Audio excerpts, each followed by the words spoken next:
ગમે ત્યાંથી ડુંગળીનું બિયારણ લેતા પહેલા ધ્યાન રાખજો। બોટાદમાં ડુંગળીનું હલકી કક્ષાનું બિયારણ પધરાવી દીધું હોવાની ફરિયાદો ઉઠી છે। બોટાદની ગુજરાત બીજ એગ્રોમાંથી બિયારણ લીધું હોવાનું ખેડૂતો કહી રહ્યા છે। કેટલાક ખેડૂતો કહી રહ્યા છે કે 90 દિવસની ઉત્પાદનની વાત કરવામાં આવી હતી, જેવી સામે આજે 100 થી પણ વધુ દિવસ થઈ ગયા છે ને છતાં પણ ઉત્પાદન થયું નથી અને આથી વીઘા દીઠ 35,000 જેટલું નુકસાન પણ છે।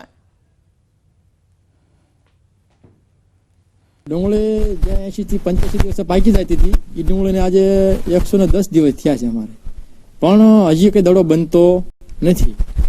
કોક પાળા દડા બન્યા છે અને હજી અમુક રોપને જેવી ડુંગળી રહેશે। અમને એવું થાય છે કે બિયારણમાં કંઈક રોલબાદ છે, એના હિસાબે આ પ્રશ્ન બન્યો એવું લાગે છે અમને। બિયારણનો શું તકલીફ લાગે? એક તો 80 થી 90 દિવસે બની પડે, બની નહીં। બીજા નંબરમાં કલરમાં ફેર બતાવે છે। જે કલશ 135 નંબર હતું ને એ માલ્યું ઓન નથી નીકળ્યું, જામુડિયા કલરનું દેખાય છે। 135 નંબરનું બિયારણ છે કલશનું અને ગુજરાત બીજમાંથી લીધેલું છે। આ છે ને કલર ફેર બી છે, પછી બી કલર ફેર એની સામે આ પાકતી જાત મોડી નીકળે। આપણે 110 દિવસથી આ સોંપી બરોબર, તો એ પાકી નહીં અત્યારે ટાઈમે, તો અમારે અત્યારે પૂરતા ભાવ મળે નહીં। ભાવ મળે નહીં એટલે મને 20 કિલો અમારે 200 રૂપિયાની ખોટ આવે, ગમે ત્યાં વેચવી તારે કલર ફેરના હિસાબે બરોબર। તો એક વીઘે અત્યારે કેટલા રૂપિયાનું નુકસાન જાય? અત્યારે તો 35,000 30,000 નું નુકસાન જાય। તે આ ભાવ હલ્યા છે તો નહીં પાકવા પાછળનું કારણ પાકવાનું તો બિયારણમાં મિસ્ટેક આવ્યું હોય। તો હવે કેટલાક ખેડૂતો વિરોધ કરી રહ્યા છે, કેટલાક ખેડૂતો આ ડુંગળીના બિયારણને સમર્થન પણ કરી રહ્યા છે। સમર્થન કરનાર ખેડૂતો એમ કહી રહ્યા છે કે અમારે બિયારણમાં કોઈ જ ફેરફાર નથી, આ બિયારણ અમને તો યોગ્ય લાગ્યું છે। કળશનો 135 20 કિલો લાવ્યો હતો ડુંગળીનો, ગુજરાત એગ્રોમાં બોટાદ। અમારે જેવું જોતું હતું એવું અમારી રીતે પાક થયો।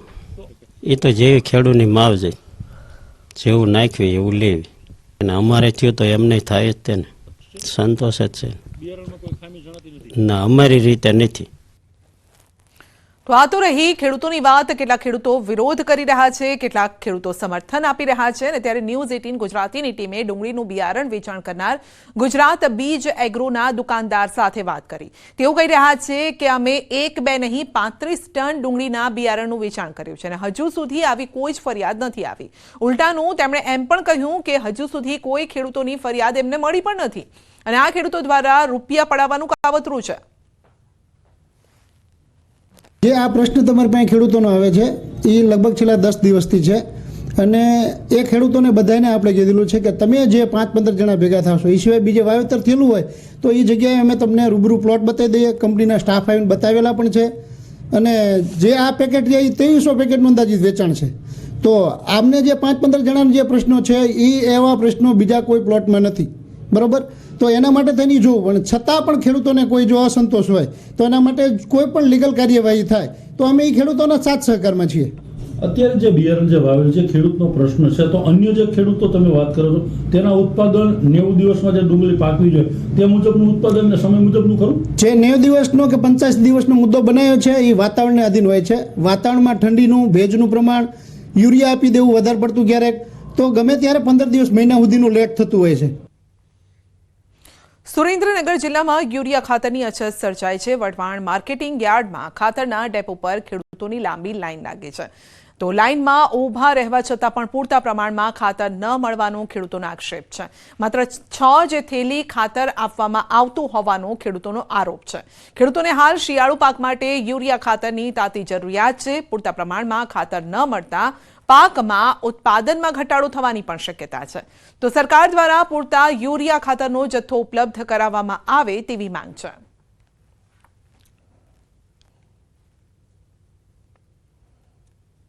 મારે 100 વીઘાની ખેતી છે અને ખાતરમાં અમે 3-4 દિવસથી અહીંયા આંટા મારી છે, છતાં પણ અમને મળતું નથી। અત્યારે લાઈનમાં ઉભા રહી ત્યારે 6 થેલી અમને આપે છે, અમારી જરૂરિયાત 20-25 થેલીની છે।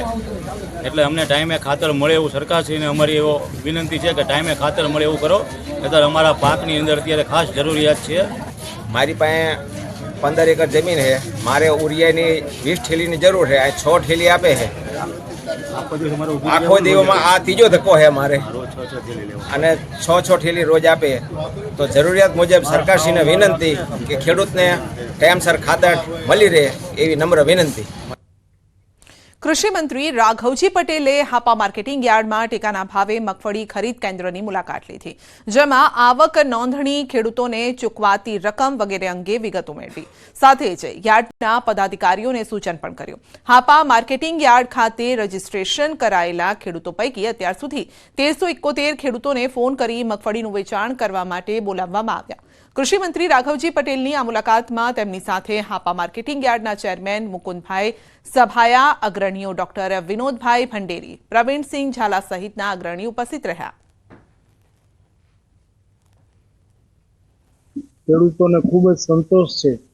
ખૂબ સારી રીતે સંતોષકારક રીતે ખરીદીની કાર્યવાહી થઈ રહી છે અને ખેડૂતો ઉલટાના આનંદમાં એટલા માટે છે કે 5 કે 6 દિવસમાં એને જે મગફળી વેચી હોય એના પૈસા પણ એના ખાતામાં સીધા જમા થઈ જાય છે. ઉપરાંતમાં અગાઉ જે 125 મણની જે મર્યાદા હતી એ દૂર થઈ અને 200 મણ સુધી મગફળી એક ખેડૂત દીઠ સરકાર લેવાનું નક્કી કર્યું. એનાથી પણ ખેડૂતો ખૂબ રાજી છે. ગુજરાતમાં 108 ઇમરજન્સી ટીમ ખડે પગે છે અને તેવી રીતે 108ની ટીમના ઈમાનદારી પણ તેમની બરદાવા લાયક છે. બનાસકાંઠામાં 108ની ટીમે દર્દીના 21 લાખથી વધુ રૂપિયાની કિંમતની વસ્તુ પરત કરી છે. ખીમાણા રોડ પર અકસ્માતમાં ઇજાગ્રસ્તને સારવાર અર્થે લઈ જવાયા હતા અને ત્યારે તેમની સાથે કોઈ ન હોવાથી 108ની ટીમે સાર સંભાળ તેમને લીધી અને તમામ કિંમત તેમની વસ્તુઓ જે હતી તે પરત કરી.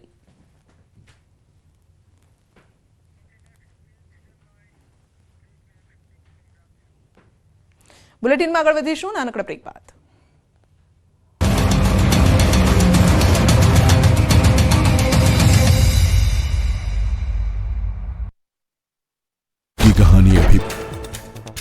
બનાસકાંઠાના તાલેપુરામાં નીલગાય હડકાઈ થઈ. 2 દિવસથી હડકાઈ નીલગાય ગામમાં ફરતી હોવાથી લોકોના જીવ તાળવે ચોંટ્યા. વન વિભાગની ટીમે નીલગાયને પકડવા જહેમત ઉઠાવી. જમ્મુ કાશ્મીરના ગુલમર્ગમાં પ્રવાસીઓનો ધસારો. હિમવર્ષા બાદ સ્વર્ગ જેવા સુંદર નજારાની મજા માણવા પ્રવાસીઓ ગુલમર્ગ પહોંચ્યા. હિમવર્ષા બાદ પ્રવાસીઓએ એકબીજા પર બરફના ગોળા ફેંક્યા. લોકોએ બરફમાં રમવાની લીધી મજા. જમ્મુ કાશ્મીરમાં હિમવર્ષા બાદ પ્રવાસીઓમાં આનંદ. ગુલમર્ગમાં પ્રવાસીઓએ બરફ રમવાની મજા લીધી તો અમુક પ્રવાસીઓએ સ્કી અને બરફમાં ચાલતા વાહનોની સવારી કરી હિમવર્ષાનો આનંદ લીધો. રાજસ્થાનનું કાશ્મીર કહેવાતું માઉન્ટ આબુ ઠંડીમાં ઠૂંઠવાયું. -2 ડિગ્રી તાપમાન નોંધાતા બરફના પાતળા થર જામ્યા. સ્થાનિક હોટેલોમાં ફુવારાનું પાણી પણ થીજી જતા બરફ બન્યું. પ્રવાસીઓએ વાતાવરણની મજા માણી. આસામના ડિબ્રુગઢમાં કાતિલ ઠંડી. વહેલી સવારે ઠંડી વચ્ચે ધુમ્મસનું સામ્રાજ્ય. ઠંડીથી રક્ષણ મેળવવા લોકો તાપણું કરતા દેખાયા. ધાબળા અને